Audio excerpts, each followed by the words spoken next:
Looking back, it's kinda sad that out of Kickstarter's 3 biggest video game spiritual successors, only one of them initially found major success. Mega Man's successor, Mighty Number 9, was a total disappointment, whose Kickstarter was, to put it simply, a horribly mismanaged, raging dumpster fire. Banjo-Kazooie's successor, Yooka-Laylee, was definitely a lot better, both as a game and a Kickstarter project, but for most people it failed to live up to expectations for one reason or another. And then we have the spiritual successor for Castlevania's igavania style, Bloodstained, Ritual of the Night, which, unlike the other two, actually managed to fully live up to most people's expectations. As for its Kickstarter, not only did it make over $5 million and effectively deliver on every stretch goal, but was also so successful it spawned a spin-off game that was so good it got its own sequel a few years later. With the sequel to the main game currently in development, Bloodstained easily had the most success of the 3 Kickstarters, and while there's clearly a lot of reasons for that, the most important one is the actual quality of the game itself compared to the other 2 games. Bloodstained Ritual of the Night was just a really great game, and it didn't have many issues that would be a deal breaker for most like the other 2.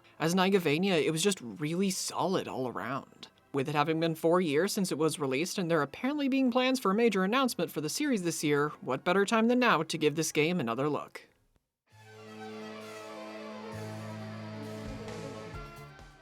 It's the late 1700s, and thanks to the Industrial Revolution, technological advancement is on the rise. The Alchemist Guild, however, fearing how this would change the values of man and the effects it would inevitably have on their bank account, decided to go through with the only reasonable course of action to protect themselves. Get a bunch of people and bind demonic shards of power to them, and then sacrifice the resulting shard binders in a satanic ritual to open the gates of hell and sick an army of demons on the world. You know, the reasonable thing to do. 2 of the shardbinders created weren't actually killed by the ritual, though.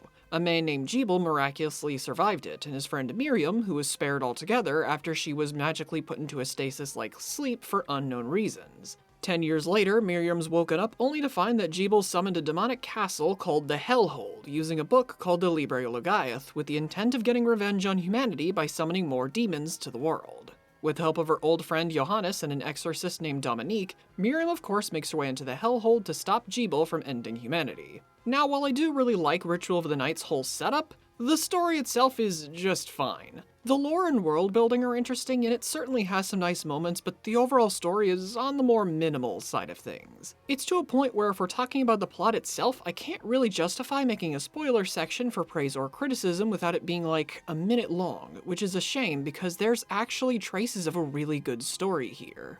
Now with that being said though, I loved Miriam as a character. She had plenty of nice moments with Dominique and Johannes, as well as some pretty funny ones too. Like the entire side quest with a guy called Benjamin is just gold. I also just love her design. Like this is easily one of, if not my favorite designs for a female character ever. She's of course very nice to look at, but the stained glass-like marks on her body are a unique touch that makes it immediately very interesting and really brings the whole design together for me. As you can imagine, those marks aren't just for show though. They're of course important to the story, but they're also connected to a major mechanic and the biggest overall strength of the gameplay.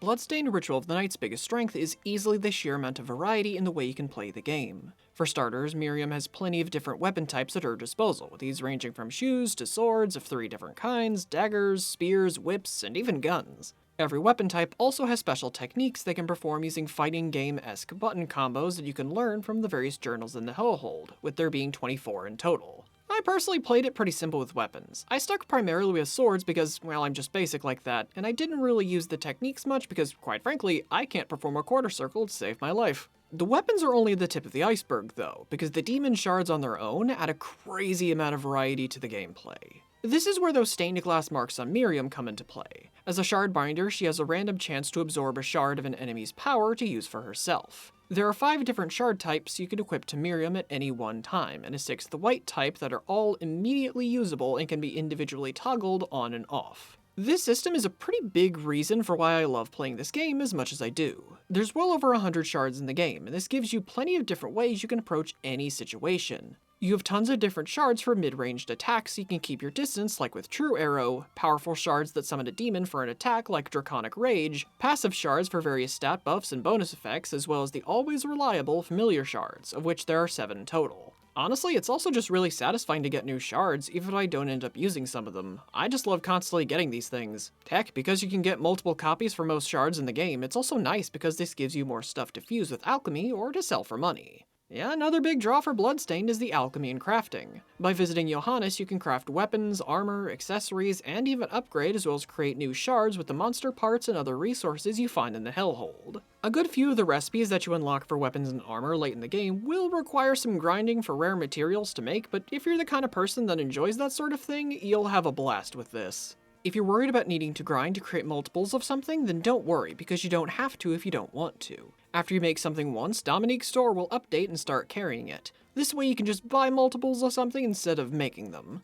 Now, all of this is well and good, but this is a Metroidvania. How's the actual level design and progression? And as for that first thing, I would say it's good for the most part. I really enjoyed areas like the Galleon Minerva and Livre Ex Machina, but my favorite area easily has to go to the Cathedral. Presentation-wise, it's easily my favorite, and it's also got my favorite boss fight in the game with the vampire Bloodless. That being said though, a lot of the other areas are just fine for me, with one pretty big rough spot towards the end with an area called the Den of Behemoths. This place is basically just the Garden of Silence, but with, I think, a few new rooms and way bigger. Like, literally bigger. Everything is huge here. The whole everything being giant thing was kinda cool for a little while, but it gets pretty boring after the first 20 minutes or so. Honestly, this whole place really is just padding. Like, you could have removed this area entirely and not much would have been lost. As for progression though, it's fine with one big exception. Progression-based abilities are all obtained through shards from boss fights, with one specific ability not being obtained from a boss. See, in order to get the game's best ending, you'll need an ability called Aquastream. Aquastream isn't obtained by a boss, like I've said, but rather an enemy called a Decima, located in a very specific part of the Forbidden Waterway.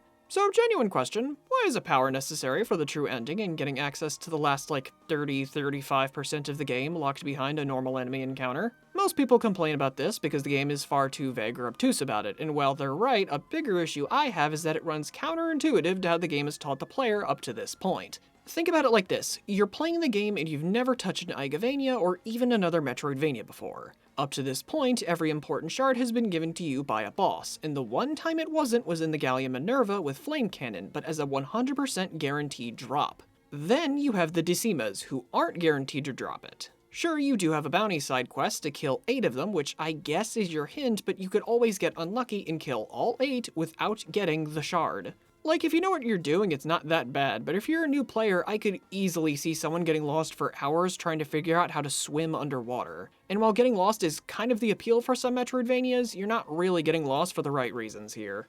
And on a similar note, why is the Aegis Plate required for progression? For context, in order to get to the Oriental Science Lab for the true ending, you'll first need to get the Invert ability from the lava caverns, but you also need to get the Aegis Plate to protect against some spikes on your way there. Unlike the Decimas, there isn't a way of knowing the Aegis Plate is even important, or even that you need Invert to get it anyway. And secondly, this whole extra step feels pointless. Why isn't simply getting Invert enough to get to the Science Lab? Why do I need to get this one random piece of equipment for what amounts to a whole 15-20 seconds of the game? The only reason I can think of is that it's meant to harken back to something similar Iga did in Symphony of the Night, but that doesn't really justify this. The Aegis Plate would have been perfectly fine if it were just an optional piece of equipment the game rewards you with for exploring. It really shouldn't have been required.